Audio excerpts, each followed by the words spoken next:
Welcome back to Gibbo MMA, and this is the post no fight show because we had no UFC this weekend. So what I thought I'd do is just go through what happened throughout the week because the UFC never sleeps. We cannot just go one day without any controversy, news, or any scandalous behavior.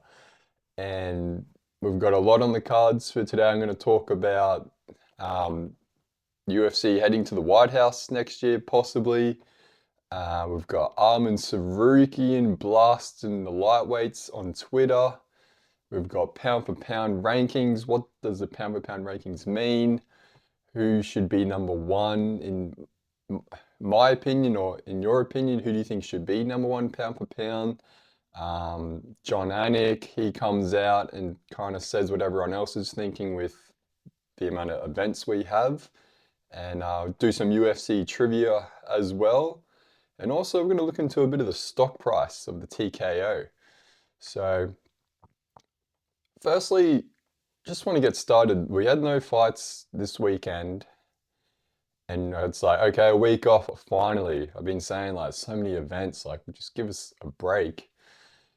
And then it's like, all right, we can cruise a little bit, nothing crazy going on. And then boom, Donald Trump announces we're going to have UFC on the White House grounds for next year for the 250th anniversary of the States. I don't know if that's like Independence Day or not Independence Day, like their 25th birthday as a country. So, and then like I saw that and just I'm almost numb to these kind of news and announcements and shocking, outrageous things that happen now in the sport of MMA. Like I was just not really phased. I was like, yeah, that sounds about right.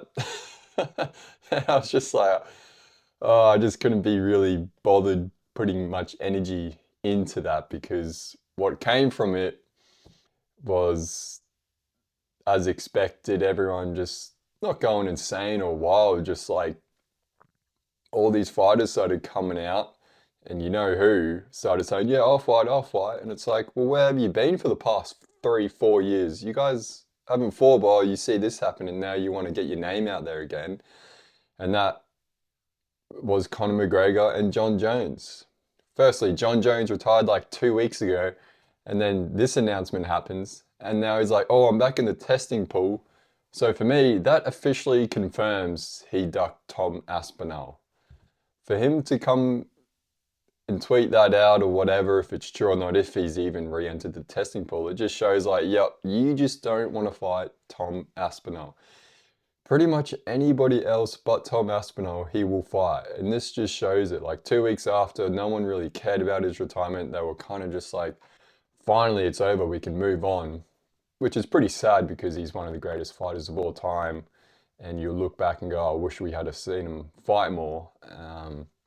So, yeah, seeing John Jones say he's back in the testing pool just pretty much confirmed for me he doesn't want to fight Tom Aspinall, and he pretty much ducked him. And he's just wanting that attention to keep his name in the loop. I understand. Play the game and donate the player. But yeah, it was just like, just shut up. And then Conor McGregor doing Mystic Mac notorious promoter things. He just comes out, has a nice AI image of him and Michael Chandler at the White House. And he's like, yep, book it, me and Chandler, my UFC return. And yeah, it was just the carnage and people who came out of the woodworks from this announcement. Pretty numb to it, pretty predictable, and I won't believe it until it happens. Just like with Conor's return, John Jones fighting Tom, or John Jones, whatever the heck he's doing. Don't believe anything until the two guys or girls are inside the cage and the ref says, let's get it on. Don't believe any fight's going to happen until that cage door is locked because Michael Chandler, do not fall for this again. Don't play into this. Don't even acknowledge it because he just wants to bait you again, drag you in, promote his name more, get it hyped up, and then he's just going to dip again and just use you for clout. At this point, Connor's just clout chasing. He's very good at it. He's built a successful legacy and career from the clout chase. And yeah, I just hope Chandler doesn't fall for it again. Don't even say a peep. Honestly, make McGregor chase it so much that actually happens, because if you just keep feeding into it, like, yeah, let's do it, like, after the Ultimate Fighter when they were supposed to fight, he's just going to play around with you. So what do you think? UFC at the White House.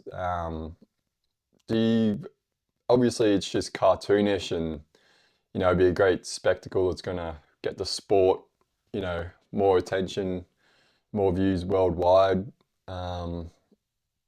Honestly, yeah, it'll be fun. It'll be fun, but, again, you're trying to make it a sport and you don't see other sports just going, yeah, let's do random shit like this.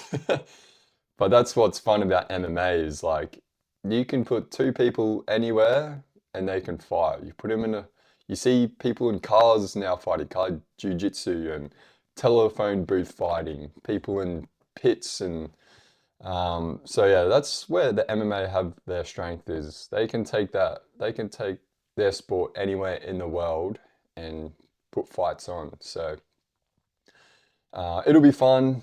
Obviously, Conor McGregor Chandler matchup would be a great main event. They'll think of doing America versus England.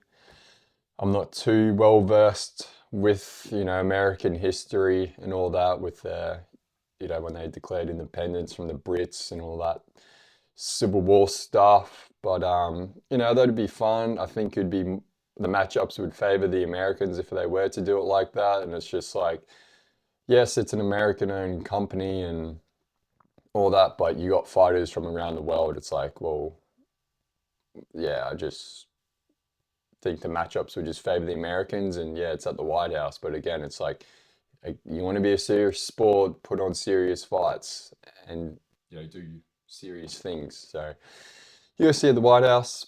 What do you think? Who would your main event be? For me, it's easy, just Conor Chandler. Aspinall against the heavyweight, or you could do like get Nate Diaz in there, Sean Strickland. But yeah, I'm not really too fussed on this subject. It's a year away, and I'm not.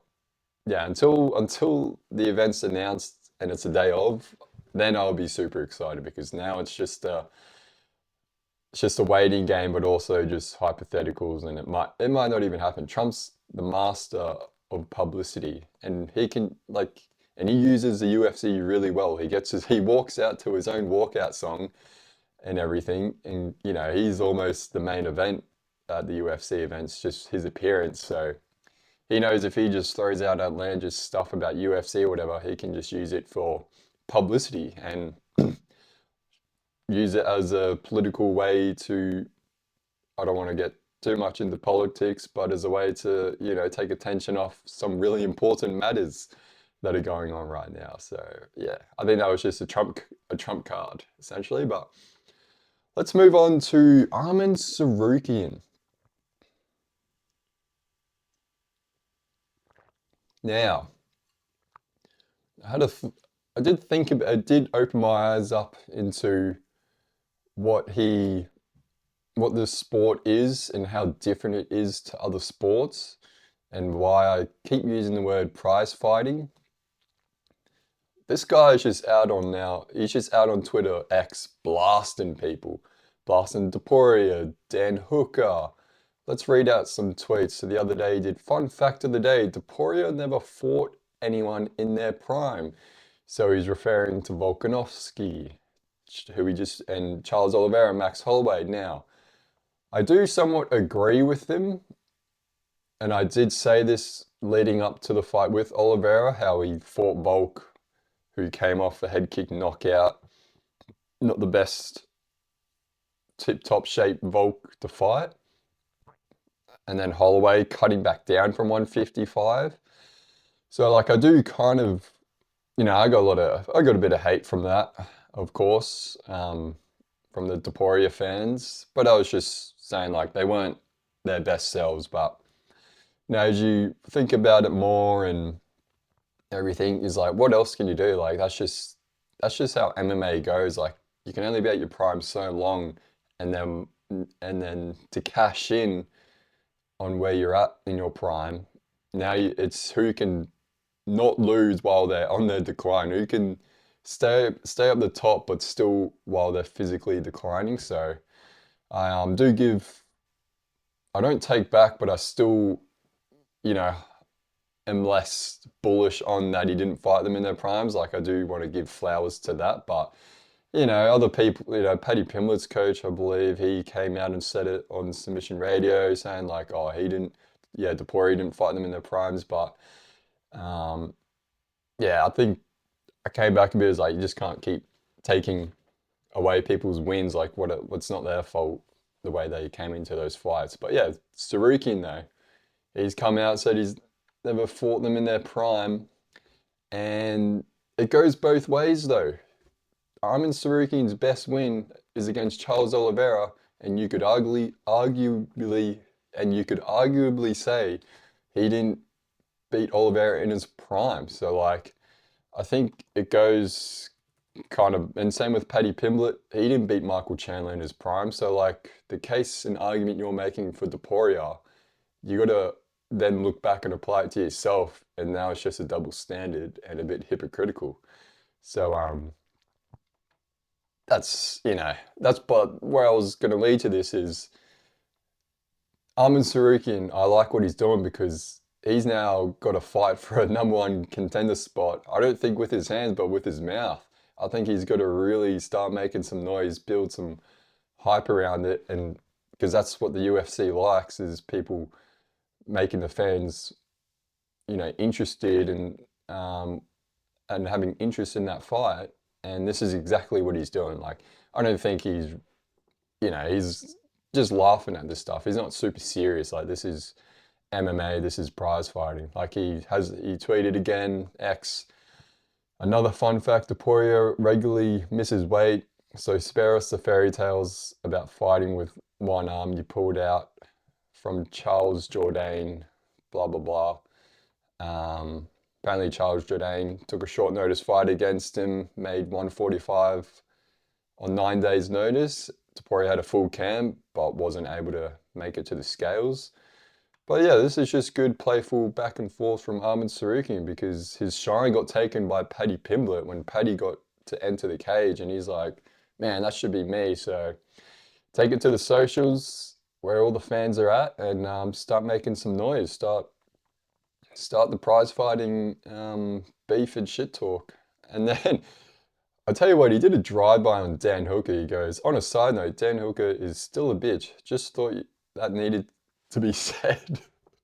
It's just like, oh man, like, what other sport do you see this from other athletes in a company, in an organization? Like, what other sports do you openly see in public athletes just bashing each other? And, I try and think of like the other American leagues like NFL and the NBA are like, you might, you just don't really see that like open in public. You might get some little sly comment, if they're in the media press conference after a game and they're just, amped up and, got fouled harshly. But yeah, what other sport do you see this much public animosity between athletes in shit talking? I want to know because I can't really think of anything off the top right now. In Australia, like you got AFL, NRL, they kind of sort it out on the field and off the field. There's still, I don't know what goes down in the DMs between players, but yeah, there's no public, it's mainly athletes against the media. That's where the big beef is athletes and coaches going at it with the media. Whereas in UFC and boxing, prize fighting, if I put prize fighting into, combat sports, boxing, MMA, it's a free for all. Like even athletes against coaches, like Sean Strickland and Eric Nixick, right, from Extreme Couture. Like they even had like a little beef between each other, and that was a big thing in public, just because of like when Strickland lost to Duplessis, and Eric Nixick just kind of said something maybe he shouldn't have said on, I think it was Ariel Hawani show, something about like, oh, if you're not here to win title championships, like then I don't want to train you.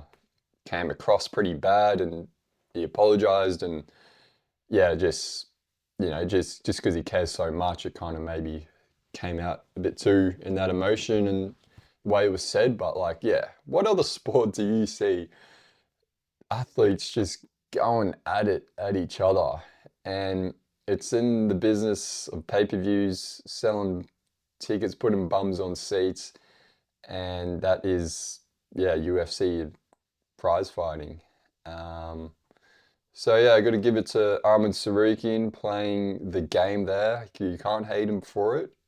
Um, but yeah, like I said, it goes both ways when you come up with these shit talks saying he didn't beat them in their prime, but then you look back and go, well, your best win is Oliveira, and you didn't beat him in his prime. Like, let me go through his wins for Arman Sarukian.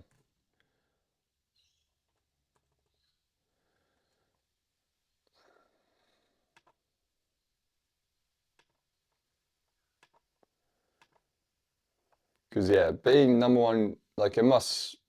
I bet it doesn't feel good being number one contender, but pretty much getting looked over just because you had to pull out with a back issue. Um, and having the rank number 12 guy now or 10 and Paddy Pimblett, the guy who's probably almost stole your position or who got ahead of you. So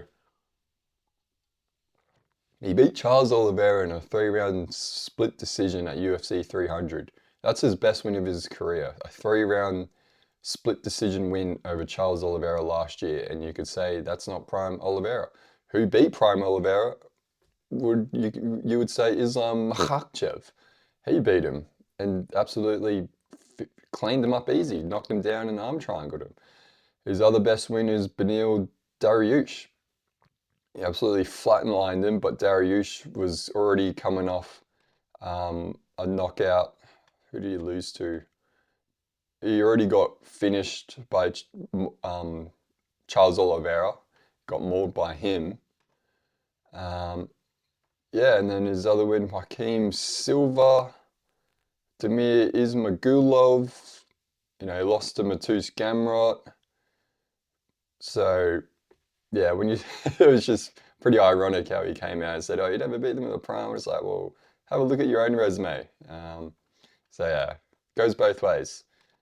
Right, so now pound for pound rankings. So that came out after the Topuria fight, and I'm gonna read out like the top 5 or so, and then I'll give you a little explanation of what it's supposed to mean and how it's just such popularity and it's real subjective. So it's a bit hard to gauge who really is pound for pound because there's just so many subjective opinions about it.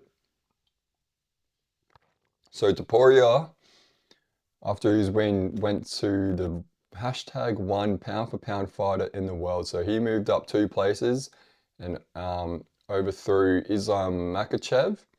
So Makhachev moved down to number 2. Number 3, Marab.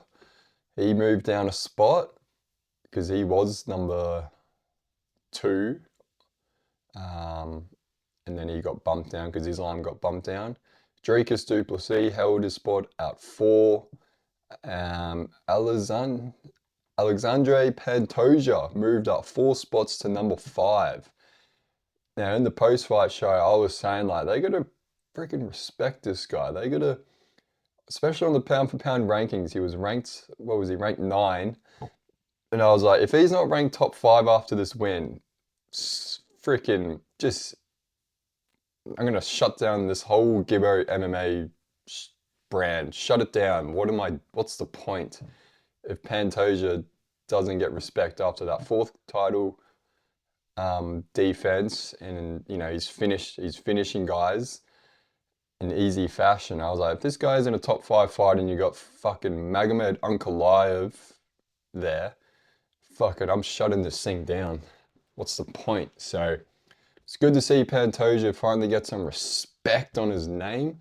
So he moves to 5. Volkanovski holds at 6. Magomed Ankalaev, Mr. Inactivity, he bumps down 2 places to 7, which makes more sense. And then Della, Aspinall, Pereira are 8, 9, and 10. So, yeah, so with the pound for pound rankings, essentially, I believe it's supposed to pretty much signify who's the best fighter in the world that can translate their skills and whatever into other weight classes. So if they're all at the same weight, who would essentially win? And yeah, like Topuria, his skills and all that would translate into other weight classes, so he gets the #1 spot. For me, and it's good because, you know, it kind of gives people's, like, it's just a ranking. Like, it means a little, but it's not the end all be all, because when you look, like, Ilya's the 10th guy to be in the pound, to be #1 pound for pound in the history when they started doing it, which was like 2009 or something. There's 10 fighters, but I'll firstly start with why it doesn't mean everything, because one of the greatest fighters of all time was never the #1 pound for pound fighter in the world, and that was George St. Pierre. And that's because his dominant period was kind of congruent with Anderson Silva. And yeah, and that's where I do kind of like the Poirier went first, because you kind of got to give these guys flowers while they're doing it. And I guess back then they were just more like, no, he's the guy. We're not gonna give it to St. Pierre. So that's where I do think it has a bit of like less of a meaning, because when you got GSP that never made the list, yeah, it's kind of like, well, what are we doing here? It's just so subjective, and like, it should kind of interchange with inactivity. Because I originally was just leaning like, nah, like, I don't think Islam deserves to be knocked off as #1. I'm still kind of like that. Like, he doesn't really deserve to be knocked off. But then it's also like, you know, Topuria's just gone on his last 3 fights have been title fights, and he's knocked everyone out in brutal fashion against some of the top, and the guys who he's knocked out. Volkanovski was a former pound for pound #1, one of the 10 guys. And it's like, well, yeah, just give him his flowers, get him on the list. Because, yeah, you don't want to see another case of like GSP not being on the list, because that kind of just puts a bad stain on the rankings that one of the greatest fighters of all time was never on it. But what I'll do is list the fighters and how many days they were the #1 pound for pound fighter. So John Jones, he's got the longest reign in history of 1,741 days as the #1 pound for pound fighter. Then it went Demetrius Johnson, that's 718. Islam Makhachev, 602. It could have gone for a lot longer if Topuria didn't get the notch over him after that fight. Like, he could have gone second all time for sure. Next is Daniel Cormier, 418. Kamaru Usman, 322. I got to say, with Kamaru Usman, I feel like his dominance during that COVID sort of period is really slept on. I might have to do a video. What do you think? Like, I feel like he flies under the radar so much of how dominant he was as a champion, and doesn't get as much respect or flowers from the fan base, just because he had such a long layoff. But people forget, when Kamaru Usman was on that tear, you wouldn't want to fight him, and he was pound for pound #1 for 322 days. Next, Alex Volkanovski, 234. Jose Aldo, 229. So you got two featherweights that are in that list. Or three if you had Topuria. Anderson Silva, 155. And then Habib, 148. And then, I wonder if Habib had not retired, how long his pound for pound reign would have gone. That's what's so frustrating with Habib is once he finally hit that top, he got the belt, beat Connor, beat Dustin, beat Gagey, and you're like, all right, just give us like 3 more fights at least. Because that's when he would have really cemented himself as being in that GOAT conversation. But because he didn't dominate as long at the top as these other guys did, although he has, the greatest record, 29-0, but you got to look at all the previous fights with all the losing records and whatnot. But just biggest what if, as far as one of the biggest what ifs is Habib, if he had not retired in his prime and gone on and did at least 3 more fights, then I feel like we would have got such a great gauge of how good this guy was.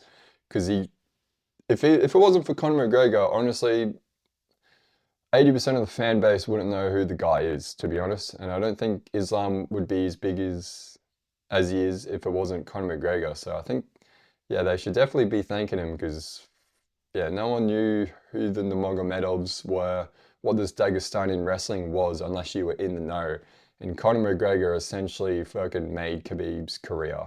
Like, Conor McGregor should have royalties on what Khabib earns post-career because without Conor, Khabib and the whole Eagle and the Dagestani Nurmagomedov name, I mean, it doesn't mean much unless to the hardcore fans and people in Russia because, yeah, like without, I think that's the second highest or first highest pay-per-view buys fight in the UFC history was Habib and Conor.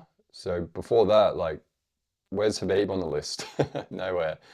And then the 10th person is Ilia Topuria. So he's the 10th fighter. So the fact that George St. Pierre isn't on that list just shows you, the pound for pound isn't end all be all. It's just a good way to, I think it's slowly getting better with like giving fighters their flowers in real time instead of waiting until like a Hall of Fame ceremony. And it's just a good way to debate, if they're in the same weight class, who wins? So like look at Dricus du Plessis, he's number 4. He could definitely catapult to number 1 if he beats Hamza because he's been on an all-time great tear as well. And I think it's just as good or better than what Topuria's done. So that he would definitely be number 1. And if you had him and Topuria at the same weight class, who would win? That's another good way to look at pound for pound and a good way to debate it. Who would win in like right now if I had to choose? I think I don't know, that's a tough one. It's hard because Dricus is bigger, so but then like you see Topuria's knockout power and honestly, I think that would be another 50-50 fight. So I'm leaning towards Topuria, but Dricus goes out and beats Hamzat in great fashion, then I'd be like, oh, well, I think DDP would beat Topuria. Okay, so yeah, let me know about what you think about the pound for pound. Who's your number 1 pound for pound fighter? I see guys had Jed Meshew from MMA Fighting put Pantoja as his number 1 pound for pound. You can agree with it or not, but yeah, like there's no super wrong answers. There's plenty of right answers with the pound for pounds. Plenty of right answers, but yeah. So yeah, with that list, like, yeah, people forget who came into MMA during COVID. Like, that was kind of the end of John Jones. Like, people forget, like, yeah, 1,741 days as the number 1 pound for pound guy. And, Dana White, how he kept going like, oh, Jones is the greatest number 1 pound for pound. But I think pound for pound should really reflect active fighters, not guys you can't apply it back to how they fought 5 years ago with this list. Because like obviously, yeah, like if he's fighting, he should be up there, but it's like, yeah, but it's not John Jones of 2012, you know? So yeah. All right. Trivia time. Let's break this up. I've been wanting to do this with some MMA trivia. I'm going to give you 4 hints on a UFC fighter, and you got to comment your answer. So to guess below in the comments who this fighter is. I think it's just a pretty fun way to test your knowledge. This guy. So I'll start with the first hint. So one of the longest tenured UFC middleweights. That's the first hint. One of the longest tenured UFC middleweights. He fought in season 11 of The Ultimate Fighter.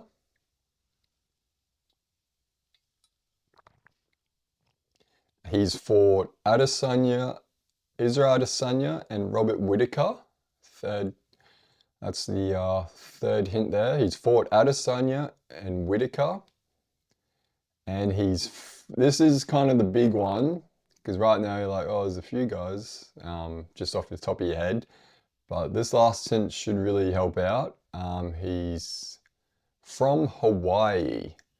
So he's fought Whittaker, Adesanya. He's from Hawaii. He's like a journeyman, one of the longest tenured UFC middleweights. He fought in The Ultimate Fighter season 11. So that's my trivia question for today on Guess the Fighter. Let me know in the comments if you know who it is. Okay, now,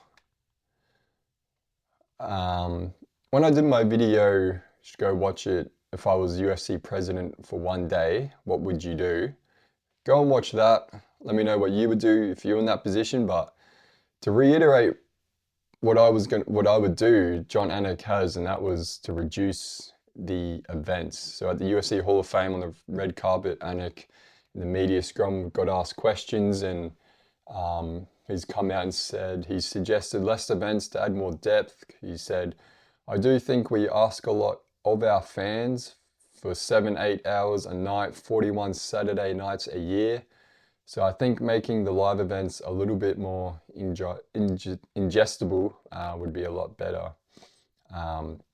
And that's 100% facts, and I completely agree with that. The guy, even, like, he does all the pay-per-view, pretty much all the pay-per-view events as the commentator, and that's hard work, 8 hours of yapping away, plugging in, brought to you by Toyo Tires, plugging all the adverts, and as well as knowing and doing the play-by-play of the fights, and, there's just so much that would go into one a UFC event. But to have to do, 13, he'd do like 13 pay-per-views, or, maybe some might go after others, but he's generally the pay-per-view guy, and then he does a few fight nights as well.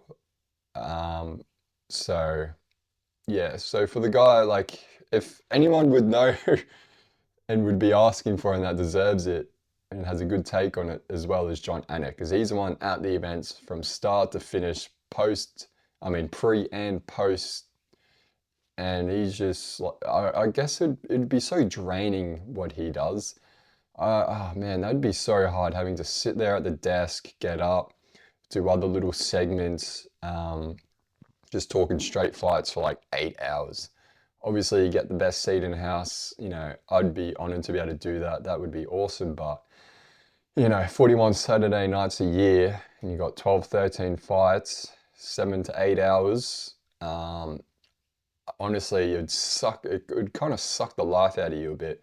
The passion for the sport, you'd just be like, just quick finishes, please, because, man, and just with the depth, he says there, that's really important. Like, you're watching these fighters you don't know, and you gotta, like, obviously, very much respect anyone that gets in there, but it's like you gotta give like a full analysis breakdown, and like it's just like, they're just not ready to be in that position. We don't need to spend time on that yet, and which is why they should do more Dana White Contender Series, and for those up and coming fighters to develop, and then obviously your how to highly touted prospects, get them into these fight nights, pay-per-view cards. But he said the sweet spot would be about 30 events a year, and I agreed with that, because I reckon, around that 25 to 30, one pay-per-view a month, and then pretty much one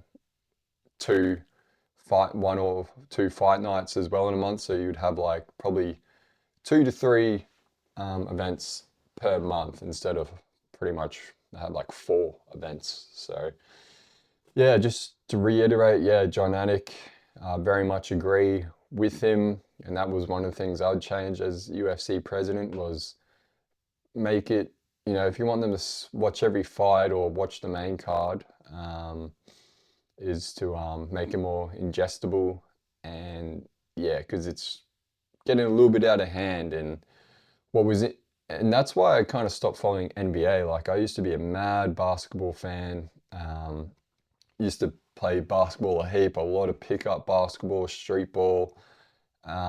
Used to play it a heap, loved it.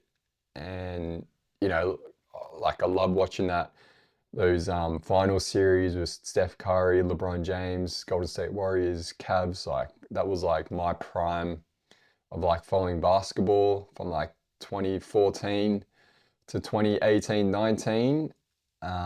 Did get to see a little bit of like LeBron when he was at Miami Heat, versus the Mavericks and Spurs and stuff. But I was still pretty young. But like, after that though, like, once I was able to get KO, like the streaming service we had in Australia, and you could watch all these games, and then you're like, oh shit, there's, what is it, 70, I think there's 82 games a year, or 72 games a year. Let me check, because I remember watching like Warriors get that, if one of the all-time records of like most wins in a season. And they went like 72-9 or something like that. So how many NBA? Oh yeah, 82 games a season, and you're just like, they just don't mean anything. All it is the big thing with it is the broadcast rights deal. It's like, well, if they're on ESPN and all any other network stations, like, they're just putting it on there and having this amount of games because of the revenue they get from the broadcast rights deal. And that's where UFC went. They're like, I think 50% of their revenue approximately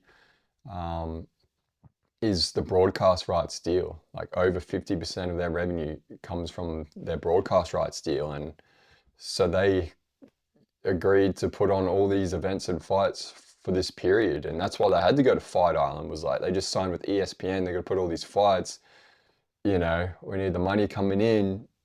They made it work. Fucking hats off to Dana. But it's like, all right, we're past that now. So I'm hoping I did think maybe this new deal would go, they might have less events, but now when I look at where all their revenue comes from, especially a lot of American sports, is the broadcast deal. So I'm almost like, we're probably going to see the same amount of events now. I was like, damn, I really came to a realization, like, we might even get more events.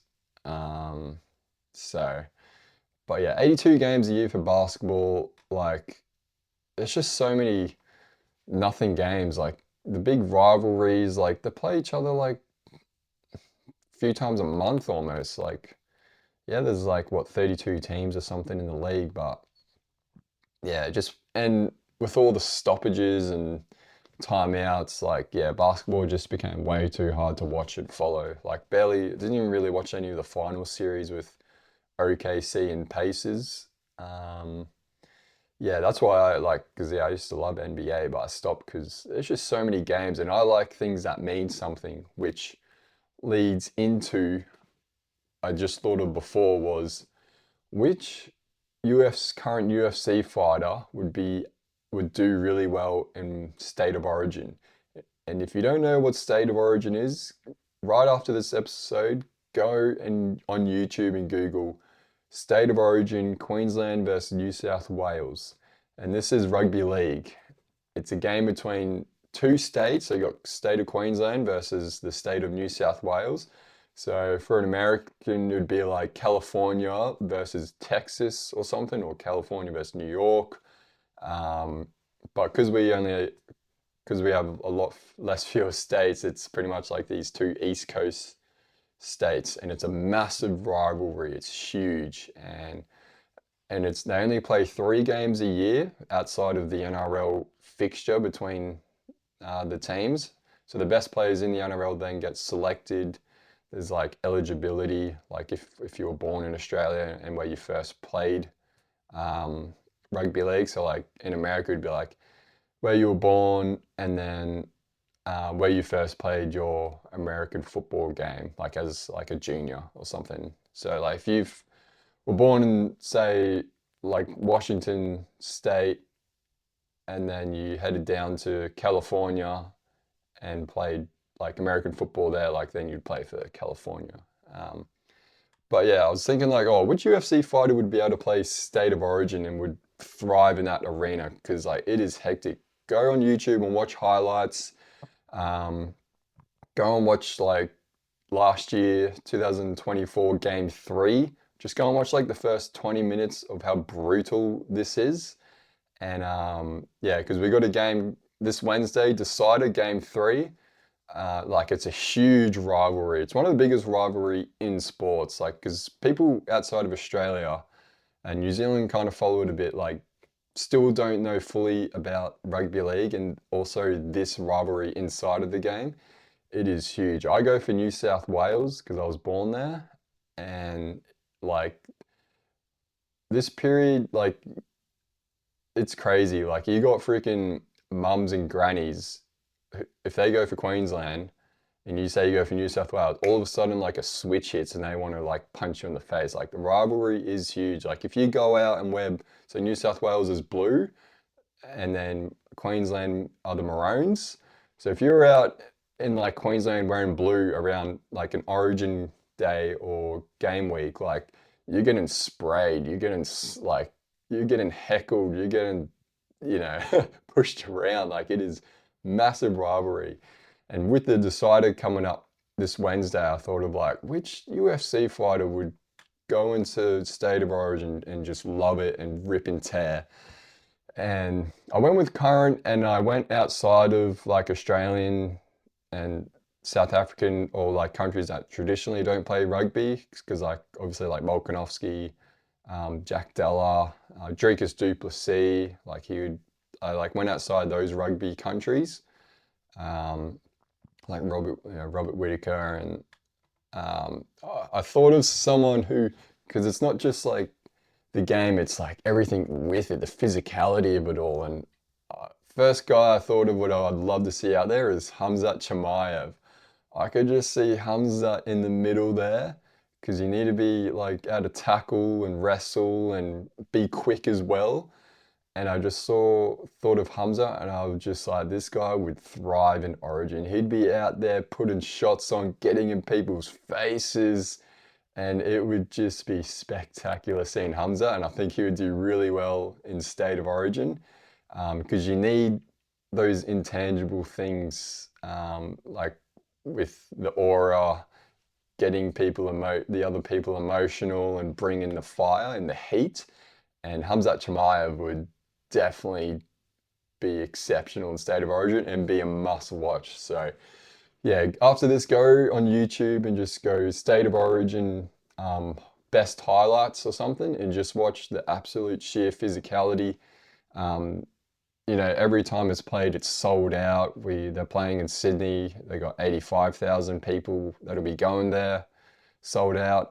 They play at Suncorp, which holds 55. That always gets sold out. And then they go to like big cricket grounds, which hold like 90,000 or like 60 to 90. So everywhere it goes, it gets sold out. And yeah, I just thought, which current UFC fighter would you like to see play State of Origin? Like that would be epic.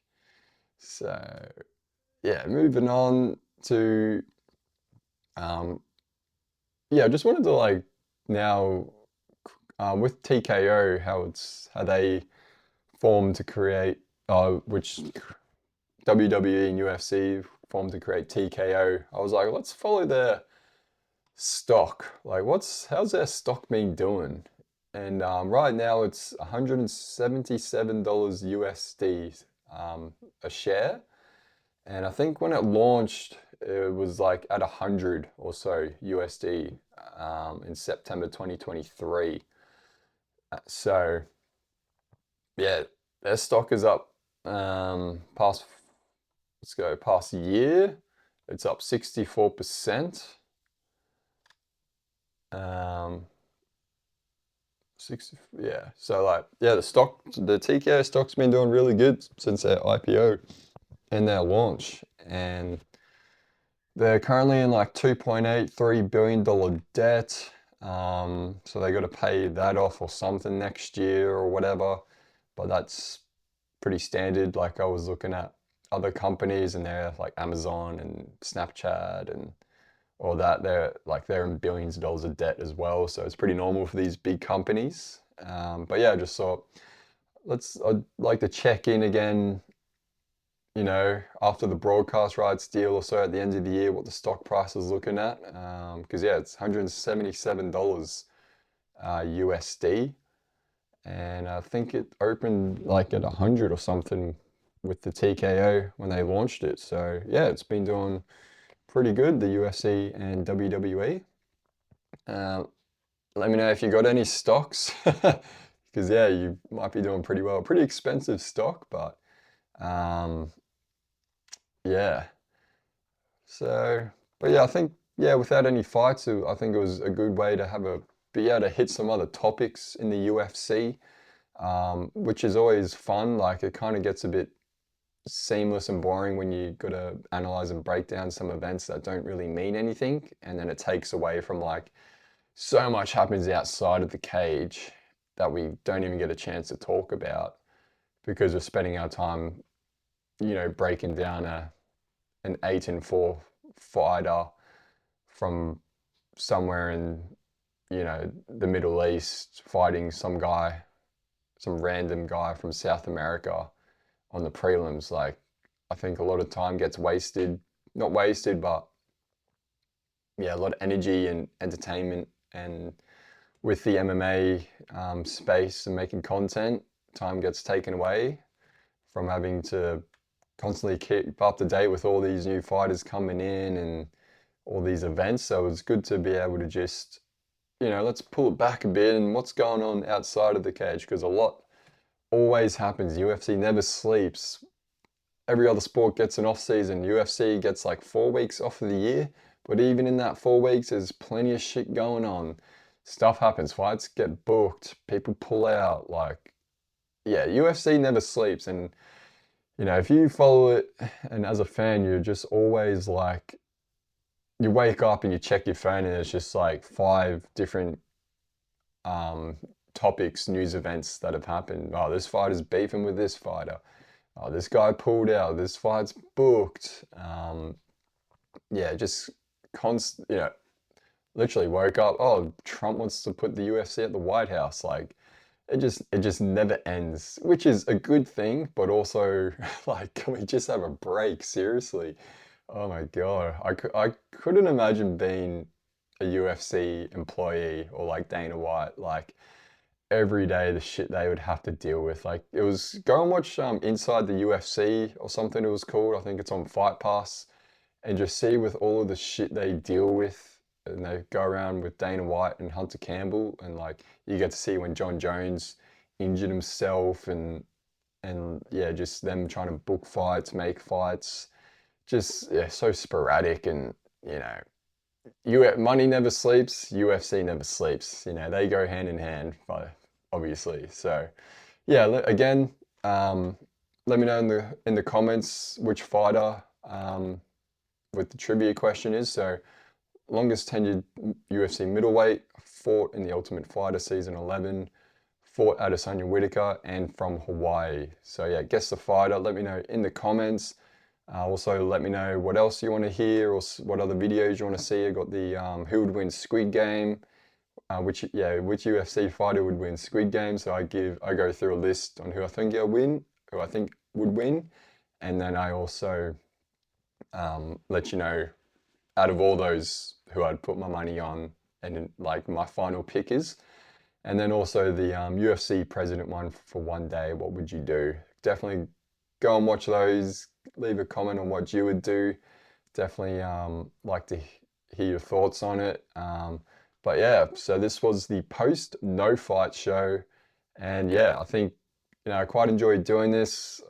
I kind of like to live in the moment and then kind of conversate and react and, you know, more of like a cultural thing of like living through the the UFC universe with you guys and, living through it with you and, getting thoughts and opinions on the current events. That I've quite enjoyed this. I want to keep doing it to reiterate and, you guys can listen to this while you're out walking, doing housework, driving home from work.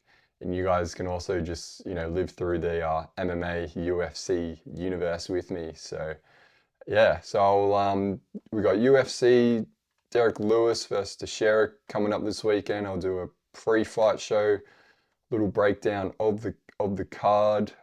Gonna try and get another video out this week. We'll see how we go. But yeah, thanks again, guys, and I'll see you guys soon.